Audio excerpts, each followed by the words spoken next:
Hey, here we are, number 57, Abuelo and the Nieto. This is the Abuelo here. The Nieto is easy to find, the young guy in the shot.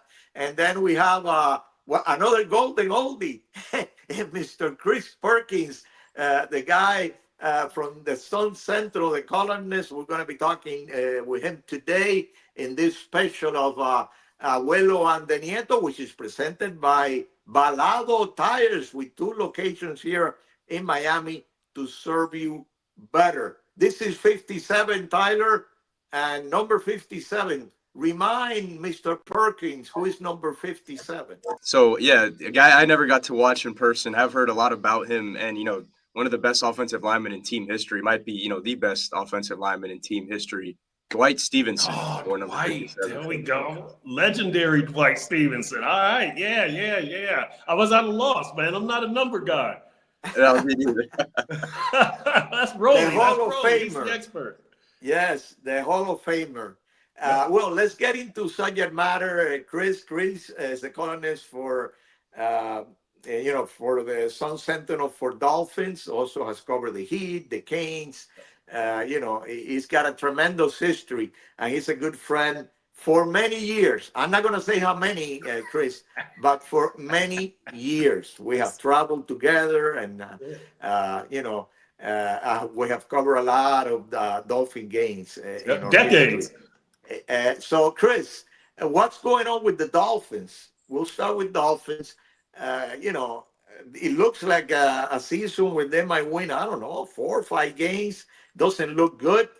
What's going to happen with some of those players that they're paying a lot of money to, and some of those coaches and GM? How do you see the future of the team? Is this going to get better, or is it going to get worse? Or will it get Man, blown up? I hope it gets better. I really hope it gets better. You know what? I picked this team to win 9 games this season, and I thought that if the starters stayed healthy, they could have a winning season. I knew that the reserves weren't going to be good enough.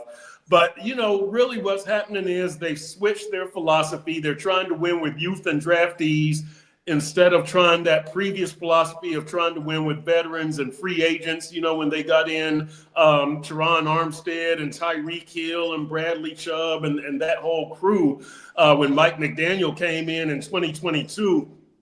At 1-4 right now, there's not a whole lot good going on for the Dolphins. The run defense is the worst in the league. Tyreek Hill is out with the injury. They've got some injuries on the offensive line. But I'll tell you, the front seven is the biggest disappointment to me, because what I thought was that, it was going to take Kenneth Grant, the first round defensive tackle, some time to develop. But I thought that's okay, because you still have Zach Sealer at defensive tackle. You still have those edge rushers of Bradley Chubb, Jalen Phillips, Chop Robinson, Matthew Judon, the inside linebackers of Jordan Brooks and Terrell Dotson to start. And then behind them, you have Willie Gay and KJ Britt. So I thought they were going to stop the run. They were going to harass quarterbacks. You knew that the secondary was going to take some time to develop, because they had traded away Jalen Ramsey. Cater Kohu, the slot cornerback, got injured. And so you knew that was going to take some time. They got in Minka Fitzpatrick at one of the safeties, but at the other safety with Ashton Davis and Ife Melifonwu, it was going to take some time to develop. Man, I didn't expect all of this. That like they came out against Indy, that 33-8 loss, right? And they just looked uninspired and unprepared, and it's gone downhill from there. What I hate about this season is I think their best overall game was that 31-21 loss to Buffalo, that they eased by the Jets, the winless Jets, 27-21. They had to hang on to win that game, and then they blow that 17-0 lead at Carolina last week. So it's, what the one hope here is, Roly and Tyler, is that the 2016 Dolphins, y'all might remember, were 1-4 to start, and then they go on that big win streak and they finish the season 9-2 and end up making the playoffs. That's the one hope as a Dolphins fan, that you can revert back to 2016, but it's rough right now. It's really rough. That 2016, yeah, that was the Matt Moore year, if I'm not mistaken. Yep. Matt Moore Yep. filled in for Tannehill. Yeah, that was Yep. crazy to believe. That was some of the best times we've endured recently with that team. Yes. Right. So I wanted to talk. You wrote a great article. I believe it was yesterday, about kind of saying that Tua was shown the money, Yeah. but he's not showing the magic right now. Yeah. And I think you make a great point, because I don't consider him to be somebody who's not technically sound. I think he's fundamentally a solid quarterback in that aspect. But when you look at the guys who are in that upper echelon of salaries, the Lamar Jacksons, the Josh Allens, the Patrick Mahomes, they simply make magic happen. I mean, there's really no better way to put it, whether it's these off-platform throws, making something out of nothing. And that might be a product of, Tua's offensive scheme that might be handcuffing him a little bit, but he's also, to blame a little bit there in some aspects. So I guess my question is, do you think that, having a quarterback who's not capable of making something out of nothing, producing this magic, can still be somebody that this team goes deep into the playoffs with eventually? It doesn't seem like it'll be this year, but at any point. Yeah, no, I do, Tyler, and here's why. Because look, I think that the team has failed to a certain extent because they know his limitations. They need to build around him. Look, Jared Goff is not going to the Hall of Fame, but Detroit has a chance to go to the Super Bowl. Brock Purdy is not going to the Hall of Fame with San Francisco, but he's gone to a Super Bowl. Jalen Hurts, to me, is not a whole lot better than Tua, but he's been to a couple of Super Bowls because they have a team built around him. And all these teams, Detroit, Philly, San Francisco, they can beat you with their quarterback, but they can also beat you with their run game, with their offensive line, with their defense. So that's what I wanted to see with the Dolphins. And I thought they were on their way in 2023 when they got Vic Fangio at defensive coordinator and Jalen Ramsey at cornerback. And I thought, all right, they finally see the light that you need to build a complete team. But then they have some injuries, and Jalen Ramsey missed the first 7 games that year, and then at the end of the year, just that slew of defensive injuries with Jerome Baker and Chubb and everybody who goes down. You need more than one way to win in the NFL, to me, and to me, that's where the team has failed Tua. Now, look. Tua has faults of his own, right? And we've seen it twice this season, New England and Buffalo, where he throws those late game interceptions, where you do have a chance to stay in it. That's where you need to see some magic from the quarterback. That, it's a quarterback's league, but it's not all on the quarterback to win. The team has to help the quarterback. They all need some help. And I think that's where the Dolphins have failed Tua, but Tua's got to help the team. Tua's got to help himself. He can't have those late game interceptions against Arizona last year. That loss, he had 3 fumbles. I can't remember the score of that game, 27-26 or whatever it was, but you can't have those types of errors at critical times. Tua has good numbers overall, but the number that I always point to with Tua in the 23 and 24 seasons, he was 2-10 against playoff teams, 15 touchdowns, 14 interceptions. That's not going to get it done. These are the games where you need some heroics from your quarterbacks. In that same stretch, Josh Allen is 10-6 against playoff teams. And I wrote his numbers, and I can't remember, was it 27 touchdowns and 6 interceptions or something like that? And look, I know that Tua can't win games the same fashion that Josh Allen. Tua's not going to run over linebackers, right? He's not going to fire up the team and fire up the crowd, but he can do the same things that Jared Goff and Brock Purdy do, which is just take care of the ball and play within the system. Use the talent at your disposal. So I wish the Dolphins would have gotten Tua a run game. That's the biggest thing, a power run game and a better offensive line, because Tua does need that type of help. So I wish they would have helped Tua in that fashion. But I do believe you can win a Super Bowl with Tua. If Tua was in Detroit, the Lions would still have a chance to go to a Super Bowl. So that's kind of how I view it, is that the organization to a certain extent has failed Tua. But on the other hand, we need to see some more magic from Tua. Mr. Perkins, I wish I had the memory that you have. I cannot remember all those numbers and all those stats. Even though you're much younger, you're like 29 years old. So that, I guess that is why you remember all these numbers. So getting to the guys that are actually winning games, and they're winning a lot of games. The Hurricanes, 5-0, number 2 in the country. And the question is, are they going to be able to keep going? Is this a better team than last year's team? Is Carson Beck the real thing? Tiger has some questions about Beck, by the way. And can they get into the playoffs and maybe win a title and win the ACC? How do you see it? I think they can. I think they can. And here's the deal. Carson Beck is not the quarterback that Cam Ward was. But like I was just saying with Tua, Carson Beck has a better team around him, right? That defense last year failed Cam Ward. He would pull heroics, and the defense would give up a 50-yard pass, and bam, the Canes lose. That's not going to happen this year. You know, you've got Mesidor and Bain and all these guys leading the defense. This is a different Canes team. Mario Cristobal has done a very good job building a complete team. You've got running backs. You've got offensive linemen, right? Mao and Noah, they're on at right tackle. You know, you've got better receivers. You've got better DBs. By the way, these receivers, Cam Ward had good receivers last year. These guys have come in and they just picked up where these guys left off last year, and then they might be even better. So it's a complete team. You've got defensive backs that aren't going to give up the big play down the stretch. And so this is a complete team. I really like the way that they look. They did a good job against Florida State. You know, they did a good job against Notre Dame. And so when you see that, you get encouraged. Now, look, we know the deal with Mario. We remember what happened against Georgia Tech, right? And so that's some coaching stuff, right? So, but Mario has cleaned that up apparently. So I don't view this as a team that's going to give up the funk to some of these mid-range teams like they did last year. I see this as a more fundamentally sound team, a more athletic team, a better rounded team, a more complete team.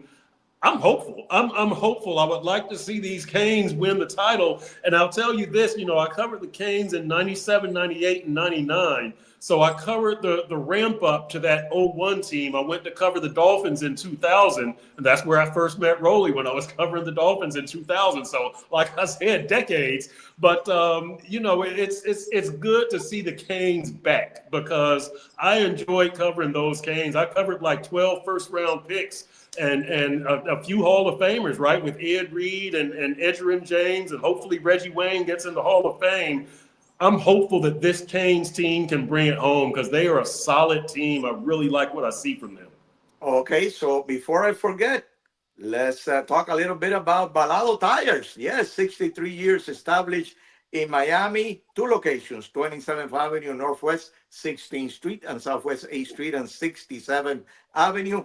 Very competitive with their prices, a family business with the personal service that you deserve. You need brake repair service, they also have it. That is Balado Tires. And we got to say thank you to Mr. Perkins. Hopefully, we have you here again. If we did all right this time around, consider us for a next time. Chris Perkins, a great guy. I wish I had his memory. Yes, I need it. Definitely. And thank you for being with Abuelo and the Nieto. Hey, have me back anytime. I'm trying to step up my game to y'all's level. So if I did good enough, you invite me back and I'll 100% come back. Definitely. Yeah, and next time you're going to practice your Spanish, I will do a little Spanish also. Why not? Why not? All right, that'll work. That'll work. I have a bunch of Spanish neighbors, and so they always tell me, man, you got to learn Spanish. I'm like, I know. I date Latin women and everything, and I still don't talk Spanish. So I know that. Shame on me. Shame on me. Again, just want to thank Chris Perkins for coming on with us. Gave us some great insight, you know, both the Dolphins and the Hurricanes as well. And, you know, mentioning the Dolphins, they got the Chargers this weekend. And the Chargers are one of the better teams in the AFC. With that being said, they've been kind of struck by the injury bug lately. Najee Harris out for the season. Their running back, Omarion Hampton, also out for the season. So their running game has just taken a beating as of late. You know, not necessarily a game the Dolphins are still expected to win despite those injuries, but it does, you know, kind of potentially give them a chance to put up a fight. You know, what are you thinking about this game? I'm not too confident, but I'm curious to hear what you have to say.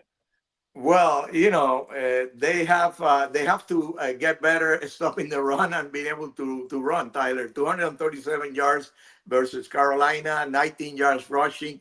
You're not gonna beat basically nobody in the NFL when you have those numbers. At the same time, Tua getting pressure. So you mentioned injuries with the Chargers. Well, the Dolphins have more injuries to worry about. They might not even have the center Brewer available Sunday, and they already have the right guard, and the right tackle out. So that is a pretty bad situation for the team. Uh, I see the possibility, getting pressure on Herbert. They have allowed 17 sacks, which is one of the worst in the league up to now. And he's got four turnovers, four INTs and ATDs. So maybe getting some turnovers, which the Dolphins have not gotten a lot this year. But if they do get some turnovers, they might have a shot in the game. But I see a tough game for Miami. But we had the Giants beat the Eagles a couple of days ago, and we have Kansas City already losing quite a few games. So in the NFL, anything is possible. So hopefully the team plays at a higher level and they have a shot in this game, but it looks tough right now. Yeah, I mean, it just I don't know where they're at statistically as a whole. I obviously know how terrible their run defense has been, and heading into the season, even their pass defense was already a big concern. That wasn't much of a surprise, but at this point, it doesn't even seem to matter how good the offense is doing or whether they get things back on track, whether they eventually get into a rhythm. They're just going to be outscored. Like this isn't a team that's going to keep up with being in shootouts every week at this point. With Hill down, this offense isn't looking, still hasn't returned to that 2023 form where they can just, light up the scoreboard and it didn't matter what the other team's offense does. That's just not the case anymore. They're capable of putting up points, but this defense needs to figure it out at some point. I mean, I don't think Weaver's a bad coach. I don't know if he's shown a willingness to switch up his scheme. He's shown a willingness to try to prioritize his strengths while kind of hiding their weaknesses. But this team has too many weaknesses. I mean, heading into the season, like Perkins was saying, this pass rush, this run defense in general, wasn't expected to be among the league's worst. That defensive backfield was a big concern, definitely. I mean, the no name defense in the worst way possible, but that wasn't the case for this run defense. So there's two parts of the game, and if you're bad at both of them, then you're out of luck. So it's definitely a concern. So we have the Heat Tyler in the preseason, and I don't know what you think, but I believe that there are some question marks there with the point guard position. The distributor for this offense. They are lacking in that aspect of the game, which is very important. They had Hero basically as a point guard, shooting guard last season. They depended a lot on him, but he's not going to be available at the beginning of the season. And then they'll have to depend more on Mitchell, which is not really a great distributor, very good defensive player. Uh, kind of short for the position. He played pretty well for the team last season, but he's not quite what you need at point guard. And then offensive firepower, I think that they need that. They get some of that definitely with Powell, and that may be a little better this season offensively, but still, they were not that productive offensively. 24th in the league, averaging 110.6 per game. That is not going to cut it. Most teams that average that number, that had that number or lower, were not in the playoffs last season. Miami was, I think, in the one of two. The Magic was another team that made the playoffs, being on with that number or lower. So they need more production, I believe, and I'm a little, worried about the point guard position. A lot of turnovers versus Milwaukee in the second game of the preseason, and that's something to worry about. But at the same time, I'm encouraged by the young guys. Tyler, Kyler Ware has looked good. Hackes Jr. is doing better, definitely, than the way that he played last season. Throughout the season, this guy Jacusionis, he hasn't surprised me a little bit. He was not that good during during Vegas and California, those leagues before that summer league. But then now in the preseason, he's got only one game, but he had like 10 assists. He had 8 points, and he's the kind of guy that can distribute the ball. So maybe not at the beginning of the season, but later on, he could be a factor for the team. Yeah, I Before, agree. I wanted to kind of add something there. I've having heard Davion Mitchell, who's known for being, his nickname is the Pit Bull. He's a high energy, very aggressive player who his switch is always on. That guy's always going 110%. And he had some great things to say about Kasper Jonas, where he was basically, well, there was clips to support it. I mean, they were going at it in practice.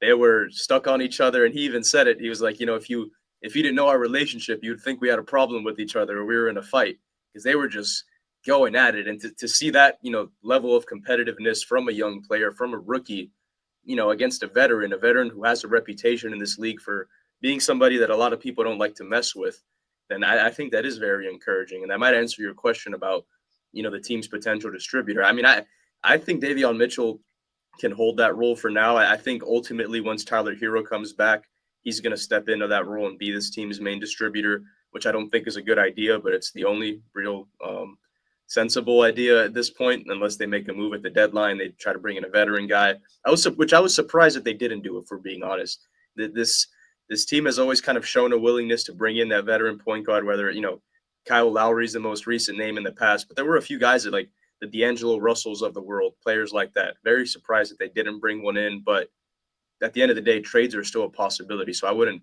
especially rule that out, especially if early in the season it's an obvious issue. That might be something that they still will go ahead and address. well, if you need tires, Tyler, we can send it to you over there to New York. No problem. Balado Tires, yes. 63 years established here in Miami. 2 locations, Northwest 27th Avenue and 16th Street, also Southwest A Street and 67th Avenue. They also have brake service, and also, a family business. They're gonna treat you like family. If you need tires, Balado Tires. And this is my favorite segment coming up. We have fantasy football, Tyler, right?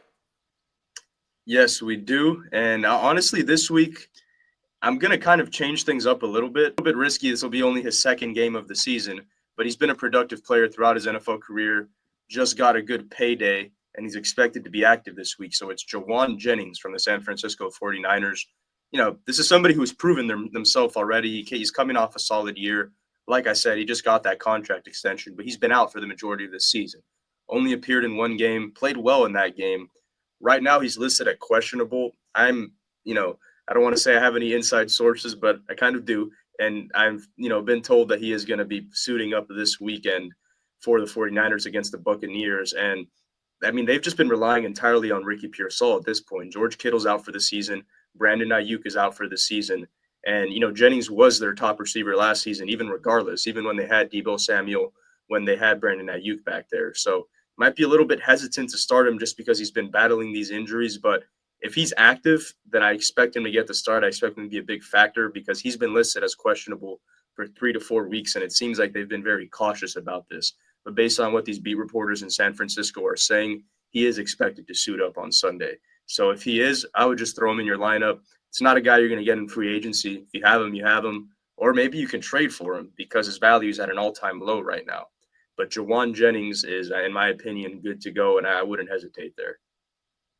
Tyler, Miami Star Athletes, the new generation. And this is a segment that we have done one time before, I think. We should do it more because there's a lot of young guys that are stepping up in different sports. You can go down to high school level and up. And you have a very special one in this podcast for us. You usually take care of this segment, but I got it this time. It'll be the Miami Star Athlete. This is a guy who actually is from Miami, Florida, went to high school at American Heritage in Broward, but still a South Florida star nonetheless. And it seems like he's on pace to being a South Florida legend one day. If we're doing this show in 30 years, maybe he'll get some recognition. But Malachi Tony from the University of Miami, he's a slot receiver. Really, they move him around everywhere, and he's just been incredibly productive this season. Through 5 games, 29 catches, 375 yards, 3 touchdowns. And just went off against FSU. I mean, he was probably the best player on the field. 7 catches, couple of touchdowns, over 100 yards, I believe. And he started the season at 17 years old. He recently turned 18 years old. And this is somebody who, I mentioned the local aspect of it. This guy was starting at American Heritage as a freshman. Now, if you're from the area, if you're from Iowa or wherever, that might not sound like it means a lot to you. Starting on varsity as a freshman, no big deal. If you were starting at American Heritage High School as a freshman, I'll bet my entire life savings that you're going to play Division I football. Had an incredible career, won a state championship during his last season at Heritage, 58 catches, 12 touchdowns. And if you really see it, I mean, he was also playing some quarterback. All right, Balado Tires, Tyler, 63 years established in Miami, 2 locations, Northwest 16th Street and 27th Avenue, Southwest 8th Street and 67th Avenue. If you're looking for tires, Balado Tires, Miami Sports Trivia. Tyler, are you ready for me? Yes, you got to go first this time. I go first? Okay. Yeah. This is an easy one, Tyler. Very easy. You're going to get this one. But it's so easy that I'm going to give you extra credit with another question, which you might get also. But this one is, this is the question. Have any former Marlins reached 3,000 hits in a career? Have any former Marlins? Yes. They're not Marlins right now, of course. So they played with the Marlins. But have any former Marlins have gotten 3,000 hits in a career? One of them is extremely easy. Well, yeah, there's Ichiro. Ichiro Suzuki, and the other one. Only one other? There is another one. Wait, I think I can get this one. Give me Miguel Cabrera. There you go. You got Miguel Cabrera. You got them both. Cabrera, 3,174 hits in his career. Number 16 all time. And Suzuki, 3,089. But remember, he also had 1,278 in the Japanese league. And the extra credit is the following. Do the Marlins have had a 20,000 game winner? 20,000? No, 20. I'm sorry. No, 20 game winner. A 20 game winner. While playing with the Marlins or while playing with another team? Yeah, with the Marlins. Yes, with the Marlins. A 20 game winner. Have they had one? Think of a lefty. A young guy. Pretty young. What, like he was young when he did it, or he's still young? Yeah, he was pretty young. 2005.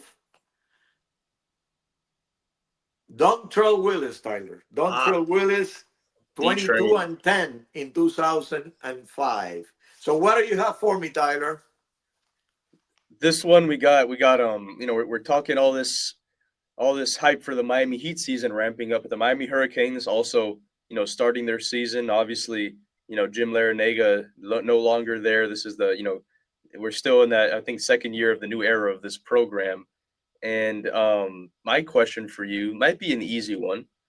Who has the most rebounds in Miami Hurricanes basketball history? Oh, is it Tito Horford? No, that's who I thought it was going to be. But no, he's not even close, actually. Not even close? No, Tito Horford is not even in the top 10. Oh, the kid from Nicaragua. No? It's easy. Oh, it's easy. I'm trying to think now. He's known. He's also their all-time leading scorer. Oh, the veteran from the 60s. Yeah, that's your time. That's your prime, man. You should know who he is. Oh, but Tyler, remember, I forget the names. I might remember the number, but I forget the name. And he was all-star later on in the What about this? NBA. But I'll give you the point if you can tell me one NBA team that he played for. Golden State, Okay, Rick Barry. Yes, you Rick got it Barry. right. You see, I forget the name. The name kills me. Tyler, we have done it again. Another Abuelo and the Nieto, number 57. Thank you for being with us. And like I always say, hasta luego, arrivederci. Okay,